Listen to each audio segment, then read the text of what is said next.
সারা জীবন করে যাবেন, একটা কথাই শুনবেন শেষ বয়সে গিয়ে, জীবনে কিছুই পাইলাম না তোমার কাছে।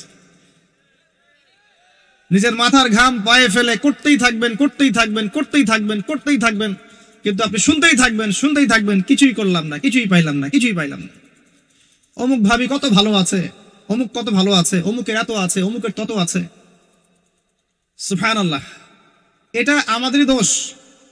কারণ বিয়ে করার সময় যারা দিনদারিতা না দেখে শ্বশুরের সম্পত্তি দেখবেন, সৌন্দর্যকে বেশি প্রাধান্য দিবেন, নিজের হারাম প্রেমকে বেশি প্রাধান্য দিবেন, নিজের ওই বংশমর্যাদা ইত্যাদি ইত্যাদিকে বেশি প্রাধান্য দিবেন, তখন তো আফসোস করতেই হবে, কিছু করার নেই।